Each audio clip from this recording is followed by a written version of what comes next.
ಎಲ್ರಿಗೂ ನಮಸ್ಕಾರ. ನಾನಿವತ್ತು ಮೂಲಂಗಿ ಪರೋಟ ಸ್ಟಫ್ ಮಾಡಿ ತೋರಿಸ್ತಾ ಇದ್ದೀನಿ. ಸ್ಟೆಪ್ ಬೈ ಸ್ಟೆಪ್ ತೋರಿಸ್ತೀನಿ. ಈಸಿನೂ ಆಗಿದೆ, ಯುನಿಕ್ ಆಗಿದೆ, ಟೇಸ್ಟ್ ಆಗಿನೂ ಇದೆ. ಆಮೇಲೆ ಇದರಲ್ಲಿ ಟಿಪ್ಸ್ ತುಂಬಾ ಇದೆ. ಅದನ್ನ ನೋಡ್ತಾ ಹೋಗಿ ನಿಮ್ಗೆ ಗೊತ್ತಾಗುತ್ತೆ. ಎಲ್ಲಿ ಸ್ಕಿಪ್ ಮಾಡದೆ ನೋಡಿ. ನಾನು ಇಲ್ಲಿ 4 ಮೂಲಂಗಿ ತಗೊಂಡು ತುರ್ಕೋತಾ ಇದ್ದೀನಿ. ಈ 4 ಮೂಲಂಗಿ ತುರಿದಾದ್ಮೇಲೆ ಇದ್ರದ್ದು ಸ್ವಲ್ಪ ರಸ ತೆಗಿತೀನಿ. ಯಾಕಂದ್ರೆ ರಸ ಜಾಸ್ತಿ ಇರೋದ್ರಿಂದ ಸ್ವಲ್ಪ ರಸ ತೆಗಿತೀನಿ. ಈ ರಸನ ವೇಸ್ಟ್ ಮಾಡಲ್ಲ. ಈ ರಸದಿಂದಾನೇ ನಾನು ಗೋಧಿ ಹಿಟ್ಟನ್ನು ಕಲಿಸ್ತೇನೆ. ನಾನು ಒಂದೊಂದು ಸ್ಟೆಪ್ನ ಕ್ಲಿಯರ್ ಆಗಿ ತೋರ್ಸೋಣ ಅಂತ ತೋರಿಸಿದ್ದೀನಿ. ಅಂದ್ರೆ ಫಸ್ಟ್ ಟೈಮ್ ಯಾರಾದ್ರೂ ಈ ತರ ಮಾಡ್ತಾ ಇದ್ರೆ ಅವ್ರಿಗೆ ತುಂಬಾ ಯೂಸ್ಫುಲ್ ಆಗ್ಲಿ ಅಂತ ಈ ತರ ನಾನು ಕ್ಲಿಯರ್ ಆಗಿ ತೋರಿಸ್ತಾ ಇದ್ದೀನಿ. ನೋಡಿ, ಎಲ್ಲಿ ಸ್ಕಿಪ್ ಮಾಡದೆ ನೋಡಿ. ನಾನು ಸ್ವಲ್ಪ ಗೋಧಿ ಹಿಟ್ಟು, ಅದೇ ರಸ ಇರುತ್ತಲ್ಲ ಮೂಲಂಗಿ ರಸ, ಅದಕ್ಕೆ ಸ್ವಲ್ಪ ಗೋಧಿ ಹಿಟ್ಟು, ಉಪ್ಪು, ಎಣ್ಣೆ ಹಾಕಿ ಇದನ್ನ ಸ್ವಲ್ಪ ಗಟ್ಟಿಯಾಗಿ ಕಲಸಿಟ್ಕೋತೀನಿ. ಮೇಲೆ ಬೇಕಂದ್ರೆ ಸ್ವಲ್ಪ ನೀರ್ ಹಾಕೋಬಹುದು. ಆಮೇಲೆ ಇದನ್ನ ಚೆನ್ನಾಗಿ ಕಲಸಿ ಸ್ವಲ್ಪ ಇದನ್ನ ಒಂದ್ 10 ನಿಮಿಷ ನೆನಿಲಿ ಅಂತ ಇದನ್ನ ಸ್ವಲ್ಪ ಸೈಡ್ಗೆ ಇಡ್ತೀನಿ. ಈಗ ಆಗ್ಲೇ ಮೂಲಂಗಿನ ತುರಿದಿಟ್ಕೊಂಡಿದ್ನಲ್ಲ, ಅದನ್ನ ಒಗ್ಗರಣೆ ಹೇಗ್ ಮಾಡೋದು ಅಂತ ತೋರಿಸ್ತೀನಿ. ಅದಕ್ಕೆ ನೋಡಿ, ನಾನು ಇಲ್ಲಿ ಚಾಪರ್ ಅಲ್ಲಿ ಈರುಳ್ಳಿ ಹಾಕೋತಾ ಇದ್ದೀನಿ. ನೀವು ಚಾಪರ್ ಇದ್ರೆ ಚಾಪ್ ಮಾಡ್ಕೊಳ್ಳಿ, ಇಲ್ಲ ಅಂದ್ರೆ ಮಿಕ್ಸಿನಲ್ಲೂ ಮಾಡ್ಕೊಳ್ಳಿ. ಸ್ವಲ್ಪ ತರಿ ತರಿ ಆಗೋಂಗೆ ಮಿಕ್ಸಿನಲ್ಲಿ ಮಾಡ್ಕೊಳ್ಳಿ. ಈರುಳ್ಳಿ, ಶುಂಠಿ, ಬೆಳ್ಳುಳ್ಳಿ, ಆಮೇಲೆ ನಾನು ಇದಕ್ಕೆ ಹಸಿ ಮೆಣಸಿನ್ಕಾಯಿ ಹಾಕೋತಾ ಇದ್ದೀನಿ. ಒಂದ್ 3 ರಿಂದ 4 ಹಾಕೊಂಡಿದ್ದೀನಿ. ಅದು ಸ್ವಲ್ಪ ಖಾರವಾಗಿದ್ರೆ ಚೆನ್ನಾಗಿರುತ್ತೆ ಅಂತ ಸ್ವಲ್ಪ ಕರಿಬೇವು ಹಾಕಿ ಸ್ವಲ್ಪ ಇದನ್ನ ಚಾಪ್ ಮಾಡ್ಕೋತೀನಿ. ಸ್ವಲ್ಪ ನೈಸ್ ಆಗೇನೆ ಇರ್ಬೇಕಿದು. ನೀವು ಕೈಯಿಂದನೇ ಚೆನ್ನಾಗಿ ಕಟ್ ಮಾಡ್ತೀನಿ ಅಂದ್ರೆ ಅದರಿಂದ ಮಾಡ್ಕೊಳ್ಳಿ, ಇಲ್ಲ ಚಾಪರ್ ಇದ್ರೆ ಚಾಪರ್ ಅಲ್ಲಿ ಮಾಡಿ, ಇಲ್ಲ ಮಿಕ್ಸಿನಲ್ಲಿ ಮಾಡ್ಕೊಳ್ಳಿ. ಬೆಳಗ್ಗೆ ಎಲ್ಲ ಬೇಗ ಲಂಚ್ ಬಾಕ್ಸ್ ಎಲ್ಲ ರೆಡಿ ಮಾಡ್ಬೇಕಾಗಿರುತ್ತೆ, ಅವಾಗ ಈ ತರ ಚಾಪರ್ ಇದ್ರೆ ತುಂಬಾ ಯೂಸ್ ಆಗುತ್ತೆ. ನೋಡಿ, ಒಗ್ಗರಣೆಗೆ ಸಾಸಿವೆ, ಜೀರಿಗೆ, ಇಂಗು, ಆಮೇಲೆ ಈ ಚಾಪ್ ಮಾಡಿರೋದನ್ನ ಹಾಕೊಂಡು ಸ್ವಲ್ಪ ಫ್ರೈ ಮಾಡ್ತೀನಿ. ಇದು ಸ್ವಲ್ಪ ಕಲರ್ ಚೇಂಜ್ ಆಗ್ಬೇಕು, ಚೆನ್ನಾಗಿ ಫ್ರೈ ಆಗ್ಬೇಕು. ಆದ್ಮೇಲೆ ಈ ತುರಿದಿಟ್ಕೊಂಡಿರೋ ಮೂಲಂಗಿ ಅಷ್ಟನ್ನು ಇದಕ್ಕೆ ಹಾಕೋತೀನಿ. ಮೂಲಂಗಿ ರಸ ತೆಗಿಬೇಕಾದ್ರೂ ಅಷ್ಟೇ, ತುಂಬಾ ಗಟ್ಟಿಯಾಗಿ ಹಿಂಡಿ ಬಿಟ್ಟು ತೆಗಿಬಾರ್ದು, ಸ್ವಲ್ಪ ರಸ ಇರ್ಬೇಕು, ಅಂದ್ರೇನೆ ಚೆನ್ನಾಗಿರತ್ತೆ. ಇದನ್ನು ಈಗ ಚೆನ್ನಾಗಿ ಫ್ರೈ ಮಾಡ್ತೀನಿ. ಒಂದ್ 10 ನಿಮಿಷ ಇದು ಸ್ವಲ್ಪ ಫ್ರೈ ಆಗ್ಬೇಕು, ಸ್ವಲ್ಪ ನೀರ್ ಹೋಗ್ಲಿ ಅಂತ. ಆಮೇಲೆ ಇದಕ್ಕೆ ಸ್ವಲ್ಪ ಉಪ್ಪು, ರುಚಿಗೆ ತಕ್ಕಷ್ಟು ಈಗಲೇ ಉಪ್ಪು ಹಾಕ್ತೀನಿ. ಉಪ್ಪು ಹಾಕ್ಬಿಟ್ಟು ಒಂದ್ 5 ನಿಮಿಷ ಇದನ್ನ ಬೇಯಿಸ್ತೀನಿ. ಲಿಡ್ ಕ್ಲೋಸ್ ಮಾಡಿ ಬೇಯಿಸ್ತೀನಿ. ಈಗ ನೋಡಿ, 5 ನಿಮಿಷ ಆದ್ಮೇಲೆ ತೆಗ್ದಿದ್ದೀನಿ. ಸ್ವಲ್ಪ ಇದು ಕಲರ್ ಚೇಂಜ್ ಆಗಿದೆ. ಬ್ರೇಕ್ಫಾಸ್ಟ್, ಲಂಚ್ಗೆಲ್ಲ ತುಂಬಾ ಚೆನ್ನಾಗಿರುತ್ತೆ.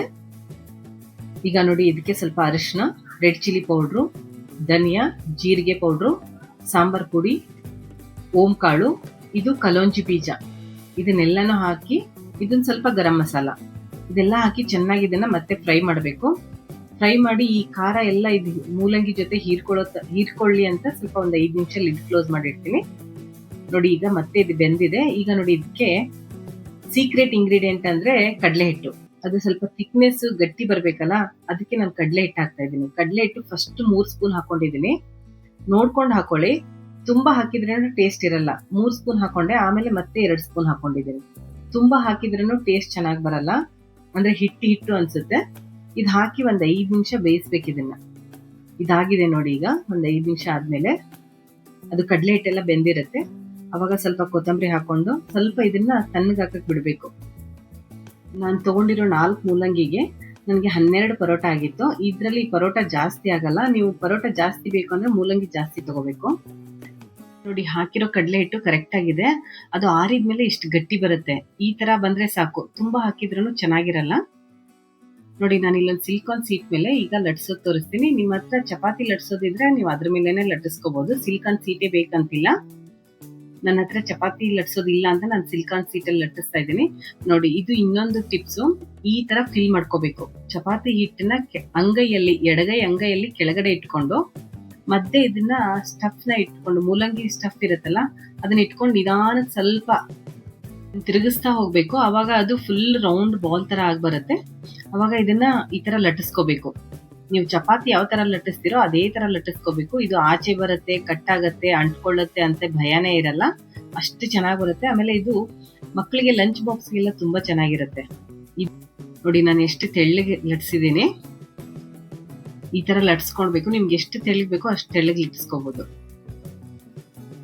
ಇದನ್ನ ನೀವು ಚಪಾತಿ ಯಾವ ತರ ಬೇಯಿಸ್ತೀರೋ ಅದೇ ತರ ಬೇಯಿಸ್ಬೇಕು. ಈ ತರ ಸ್ಟಫ್ ಮಾಡೋದನ್ನ ಕಲ್ತ್ ಬಿಟ್ರೆ ನಿಮ್ಗೆ ಒಬ್ಬಟ್ಟು ಆಮೇಲೆ ಬೇರೆ ಪರೋಟಗಳೆಲ್ಲ ಮಾಡಕ್ ತುಂಬಾ ಈಸಿ ಅನ್ಸುತ್ತೆ, ಕಷ್ಟನೇ ಅನ್ಸಲ್ಲ.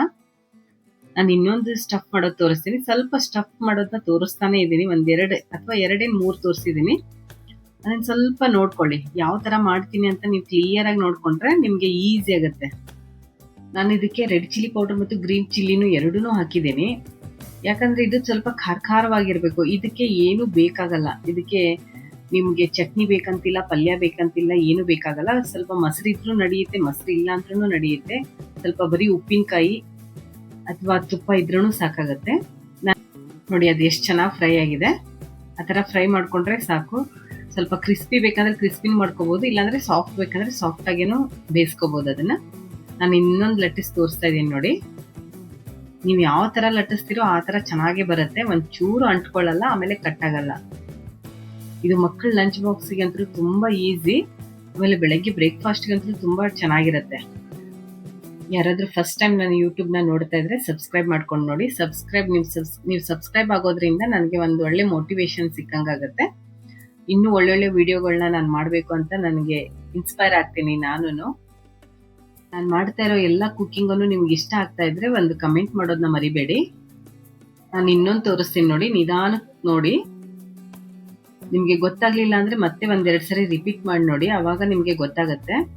ಅದು ಹೇಳೋಕ್ಕಿಂತ ನೀವು ಪ್ರಾಕ್ಟಿಕಲ್ ಆಗಿ ಮಾಡಿದ್ರೇನೆ ನಿಮ್ಗೆ ತುಂಬಾ ಬೇಗ ಬರುತ್ತೆ, ಗೊತ್ತಾಗತ್ತೆ. ಆಮೇಲೆ ಕಡಲೆ ಹಿಟ್ಟು ನೋಡಿ, ಫಸ್ಟ್ ನಾವು ಬೇಯಿಸ್ಬೇಕಾದ್ರೆ ಕಡಲೆ ಹಿಟ್ಟು ಹಾಕ್ತಿವಲ್ಲ, ಅವಾಗ ನೋಡಿದಾಗ ಏನ್ಸುತ್ತೆ ಇನ್ನೂ ತೆಳ್ಳಗಿದೆಯೇನೋ ಅಂತ ಅನ್ಸುತ್ತೆ.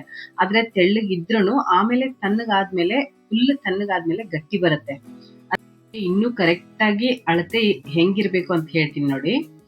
ಈಗ ಒಗ್ಗರಣೆ ಆದ್ಮೇಲೆ ಕಡಲೆ ಹಿಟ್ಟು ಹಾಕ್ತಿವಲ್ಲ, ಅವಾಗ ನೋಡಿ ರೂಮ್ ಟೆಂಪರೇಚರ್ ಅಲ್ಲಿ ಬೆಣ್ಣೆ ಇರುತ್ತೆ ನೋಡಿ. ಬೆಣ್ಣೆನ ನೀವು ಮುಟ್ಟಿದಾಗ ನಿಮ್ಗೆ ಯಾವ ತರ ಫೀಲ್ ಆಗುತ್ತೋ ಅಷ್ಟಿದ್ರೆ ಸಾಕು. ಅದು ಆರಿದ್ಮೇಲೆ ಗಟ್ಟಿಯಾಗಿ ಬರುತ್ತೆ. ಆಮೇಲೆ ಗೋಧಿ ಹಿಟ್ಟನ್ನು ಅಷ್ಟೇ ಸ್ವಲ್ಪ ಗಟ್ಟಿಯಾಗೇನೆ ಇರ್ಲಿ. ನಾನು ಇಲ್ಲಿ ಪ್ಲೇಟಿಂಗ್ ಮಾಡ್ತಾ ಇದ್ದೀನಿ ನೋಡಿ. ಇದು ಹೋಮ್ ಮೇಡ್ ಗ್ರೀನ್ ಚಿಲ್ಲಿ ಪಿಕಲು. ಇದ್ರದ್ದು ವಿಡಿಯೋನ ನಾನು ಅಪ್ಲೋಡ್ ಮಾಡಿದ್ದೀನಿ ನೋಡಿ. ಎಷ್ಟು ಸಾಫ್ಟ್ ಆಗಿ ಎಷ್ಟು ಚೆನ್ನಾಗಿದೆ. ಮಕ್ಕಳ ಲಂಚ್ ಬಾಕ್ಸಿಗಂತೂ ತುಂಬಾ ಚೆನ್ನಾಗಿರುತ್ತೆ ನೋಡಿ. ಎಷ್ಟು ಕರೆಕ್ಟ್ ಆಗಿ ಈವನ್ ಆಗಿ ಬಂದಿದೆ ಎಲ್ಲ ಕಡೆನೂ. ಮೂಲಂಗಿ ತಿಂದೇ ಇದ್ದವ್ರಿಗೂ ಈ ಮೂಲಂಗಿ ಪರೋಟ ಇಷ್ಟ ಆಗಕ್ಕೆ ಸ್ಟಾರ್ಟ್ ಆಗುತ್ತೆ. ಲಂಚ್ ಬಾಕ್ಸಿಗೆ ನೋಡಿ ನಾನು ಬರೀ ಒಂದು ಪಿಕಲ್ ಹಾಕಿದ್ದೀನಿ. ಆಮೇಲೆ ಈ ತರ ಪರೋಟ ಮಾಡಿ ಲಂಚ್ ಬಾಕ್ಸಿಗೆ ಹಾಕೋದ್ರಿಂದ ಮಕ್ಕಳಿಗೆ ತಿನ್ನಕ್ ತುಂಬಾ ಈಸಿ ಆಗುತ್ತೆ. ಯಾಕಂದ್ರೆ ಈಗ ಚಪಾತಿ ಪಲ್ಯ ಕಟ್ಟಿದ್ರೆ ಅವ್ರಿಗೆ ಸ್ವಲ್ಪ ಕಿರಿಕಿರಿ ಅನ್ಸುತ್ತೆ. ಇದೊಂದು ಲಂಚ್ ಬಾಕ್ಸ್ ನ ಪ್ಯಾಕ್ ಮಾಡಿದೆ. ಆಮೇಲೆ ಇನ್ನೊಂದ್ ತರ ತೋರಿಸ್ತೀನಿ ನೋಡಿ. ಎಲ್ಲಾದ್ರೂ ಟೂರ್ಗೆಲ್ಲ ಹೋದ್ರೆ ಅಥವಾ ಜರ್ನಿ ಮಾಡ್ತಾ ಇದ್ರೆ, ಬಸ್ಸು ಟ್ರೈನ್ಗೆಲ್ಲ ಹೋಗೋರಿದ್ರೆ ಈ ತರನು ಮಾಡ್ಕೋಬಹುದು. ಒಂದ್ ಪರೋಟಾಗೆ ಸ್ವಲ್ಪ ತುಪ್ಪ ಹಾಕಿ ಬಟರ್ ಪೇಪರ್ ಅಲ್ಲಿ ಫೋಲ್ಡ್ ಮಾಡ್ತೀನಿ. ಈ ತರನು ಮಾಡ್ಕೊಡ್ಬೋದು. ತುಂಬಾ ಈಸಿ ಆಗುತ್ತೆ, ತಿನ್ನೋರ್ಗೆ ಈಸಿ ಆಗುತ್ತೆ. ನನ್ನ ವಿಡಿಯೋ ಇಷ್ಟ ಆದ್ರೆ ಲೈಕ್ ಮಾಡಿ, ಶೇರ್ ಮಾಡಿ, ಸಬ್ಸ್ಕ್ರೈಬ್ ಮಾಡಿ. ಸಬ್ಸ್ಕ್ರೈಬ್ ಆದ್ಮೇಲೆ ಆಲ್ ಬಟನ್ ನ ಪ್ರೆಸ್ ಮಾಡೋದನ್ನ ಮರಿಬೇಡಿ. Thank you.